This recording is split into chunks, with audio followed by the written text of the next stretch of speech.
All right, guys, Dr. Chaffee here. Just want to do a quick video on fiber and constipation, something that I've gotten a number of questions about. It was originally said you should eat fiber because you can't digest it, because you don't get any nutrition from it, and because it actually blocks the absorption of nutrients. What is fiber? Fiber is cellulose.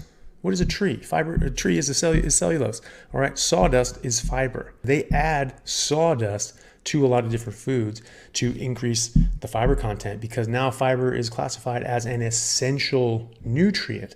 That's wrong. And also it's not essential, and you shouldn't eat fiber for the same reason you shouldn't eat a plastic bag.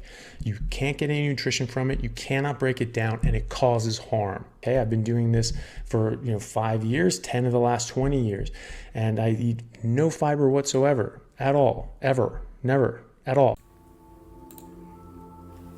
There has been a growing base of people who question the importance of fiber in the diet. Does it hold much water? Before we begin, this is Josh from Vitality Maximize. If you've been enjoying and viewing our content for some time, please don't forget to like, subscribe, and turn on those bell notifications on YouTube and on Odyssey. Back to fiber.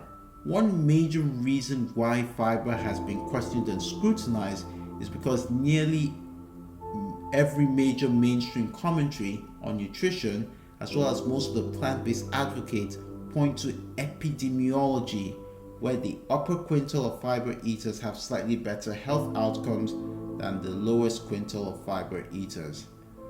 I won't go much into the problems on epidemiology. I've talked extensively about its shortcomings as I went on an expose on plant-based vegan-like diets. Links to some of these videos below. Some of the research that have questioned the essentiality of fiber can be found in the World Journal of Gastroenterology in 2012.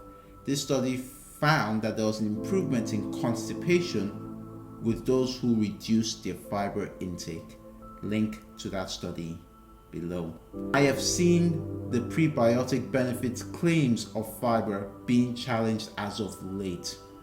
Dr. Sean Baker quoted Dr. Mason's research providing a different perspective of these claims.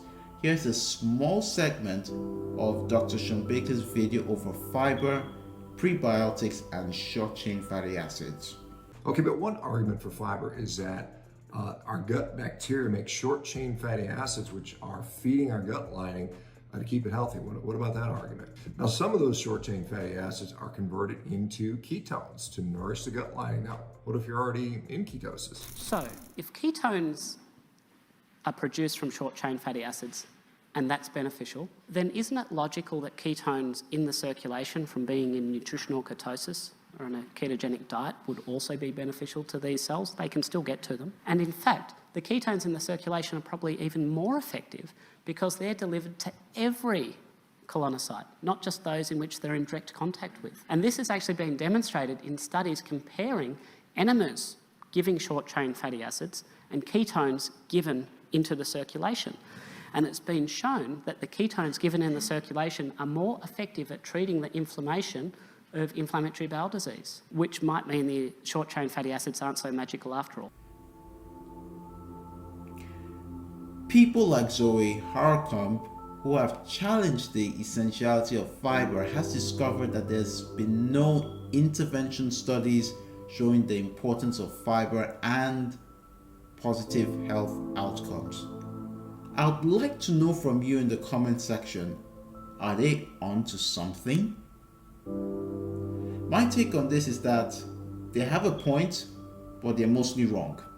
Let us explain. Where they are correct is that I agree that there is an over-glorification of fiber, especially eating whole grains, legumes. I feel that has been overly pushed at times. And it has created a strong market for fiber supplements, which in almost all cases are unnecessary. I don't know about you, but I think a number of people who typically have problems with fiber do not drink enough water, and they are likely to eat a lot of raw and undercooked food like granolas, mueslis, breakfast cereals, salads. Eating these foods I've mentioned can add more strain to the digestive process because the body has to break down broken down fiber. There's also a greater ingestion of plant anti-nutrients, and there's a low extraction of nutrients of eating plant foods generally. There's been a study that even showed that frying carrots better liberated, the vitamin A in it than just, eating them raw. Where I disagree with the carnivore-like dieters is that fiber is, not necessary or doesn't have any beneficial roles. Dr. Chaffee, in an earlier video a few minutes ago, said that fiber blocks the absorption of nutrients.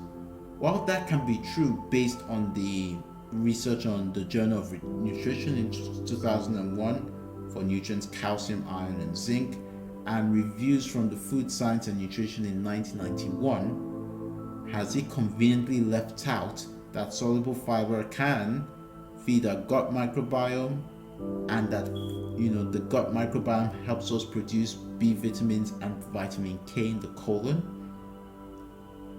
Only he knows. Fiber, particularly insoluble fiber, helps us make bowel movements every day, despite what Dr. Mason has shared about fiber. While bowel movements are much more than just fiber, having a bowel movement helps us with one important thing: detoxification. A major site for expelling substances is through our feces. But we're going to have these carnivore influencers tell us that not having bowel movement for more than 24 hours is nothing to worry about. This is Nutrition Debate in 2024. Welcome to it. Fiber is important for gut health. For instance, there was a randomized, double-blind, placebo-controlled dose-response relationship research that fructooligosaccharides increase the abundance of microorganisms, bifidobacterium and lactobacillus.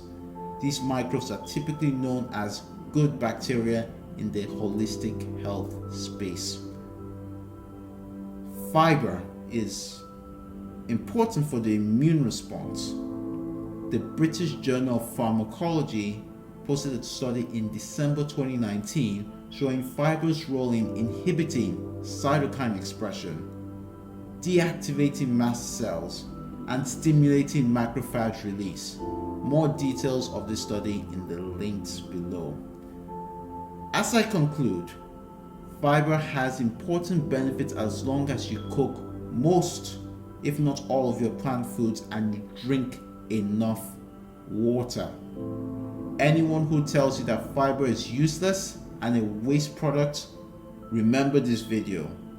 It may very well keep you out of trouble. Thank you for your time, and signing off.